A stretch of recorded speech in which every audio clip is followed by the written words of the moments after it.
Shalom, salam, damai sejahtera dalam kasih Tuhan. Saya Pendeta Lukas Eko Sukoco, GKJ Purworejo. Saudara, saat ini saya ada di Pamulang, Tangerang Selatan.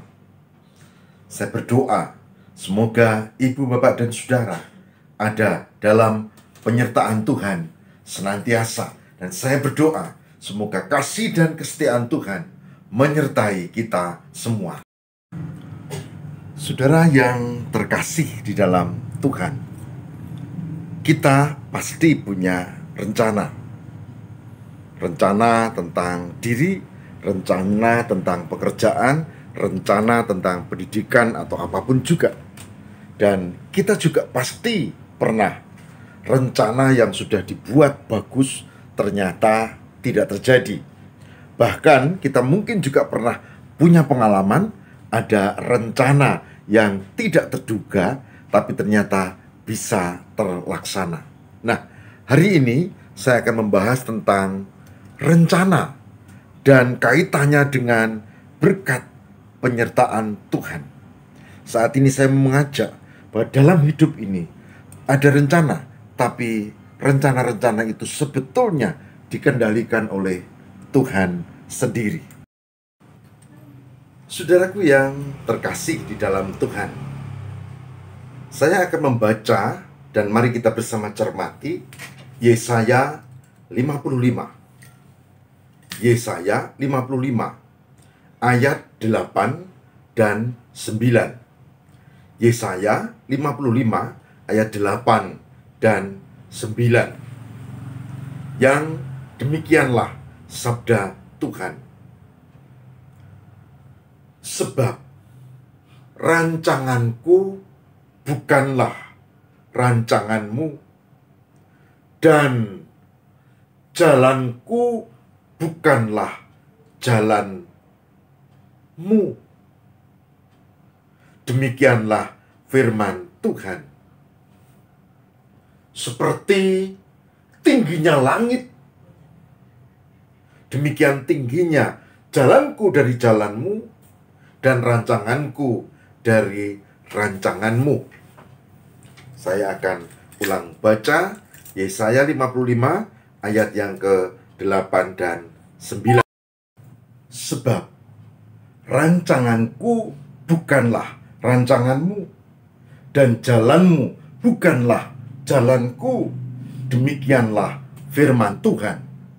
Seperti tingginya langit dari bumi, demikianlah tingginya jalanku dari jalanmu, dan rancanganku dari rancanganmu. Sekali lagi, Yesaya 55 ayat 8 dan 9. Saya akan mengawali dari satu kisah. Saya dan istri, kami merancang untuk mengunjungi anak kami yang di Tangerang. Dengan pertimbangan situasi dan kondisi, dengan pertimbangan ekonomi, dengan pertimbangan ini itu, kami putuskan untuk tidak atau belum jadi ke Tangerang. Saudara-saudara, seminggu setelah kami memutuskan untuk batal, ternyata ceritanya menjadi lain. Dan sekarang saya belajar untuk mengerti kehendak Tuhan. Karena apa? Karena hari ini saya berada di Tangerang. Tanpa saya tahu, tanpa saya rancang, ternyata Tuhan memberi anugerah bahwa dari 40 peserta diklat Kemenkop UKM RI, dipilih 10 orang yang terbaik. Dan saya termasuk 10 orang itu, dan kemudian diundang untuk ke Jakarta. Tentu saya manfaatkan ini, saya berangkat sedikit lebih awal dan mengunjungi anak kami. Tidak ada rancangan, tapi nyatanya terjadi. Jadi hidup ini, saudara saya, kita boleh merancang sesuatu, tapi belum tentu terjadi, atau kita sudah merancang itu tidak terjadi, tapi kemudian terjadi. Karena ada misteri hidup. Dan itu saya imani sebagai anugerah Tuhan. Saya tidak pernah membayangkan menjadi 10 yang terbaik 2020 untuk program inkubasi Kemenkop UKM RI. Dan karena masuk 10 terbaik, maka saya ditanggung untuk bisa berangkat ke Jakarta, pulang pergi.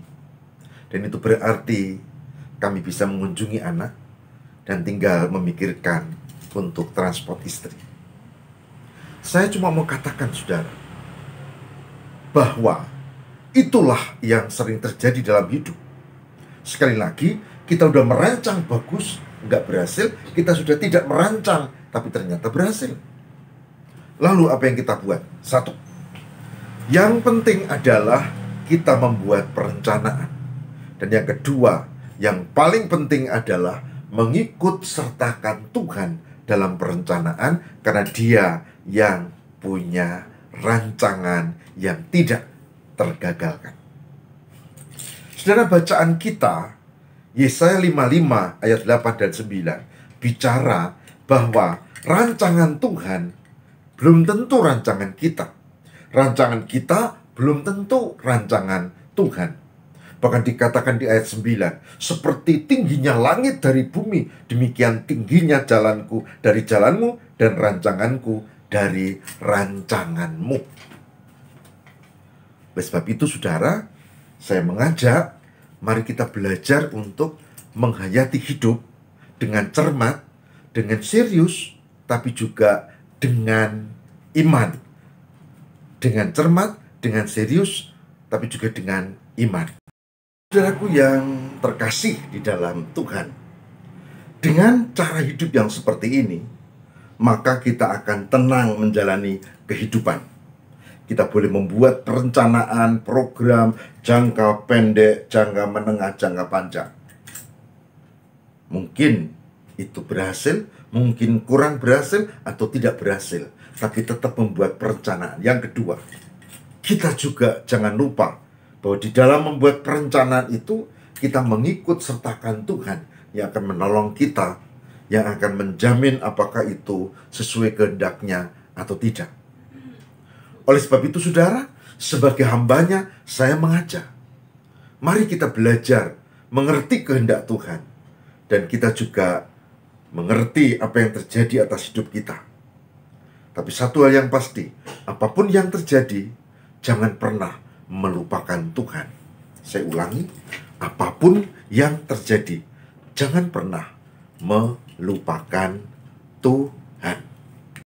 Saudara yang terkasih, sebagai hambanya saya mengajak, marilah kita bersama-sama memohon semoga Tuhan yang Maha Kasih dan setia menyertai kita, memberkati perjalanan hidup kita, memberkati cita-cita kita, dan apapun yang akan terjadi.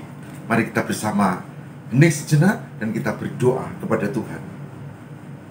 Tuhan, berkatilah supaya kami mampu mengerti rancangan Tuhan yang kadang berbeda dengan rancangan kami atau sebaliknya. Tuhan, berkatilah untuk kami menerima apa yang menjadi kehendak-Mu. Tuhan, berkatilah kami membuat perencanaan, rancangan dengan tanpa melupakan Tuhan. Terima kasih Tuhan. Kami ucap syukur kepadamu ya Allah, demi Kristus pengantara kami. Haleluya. Amin.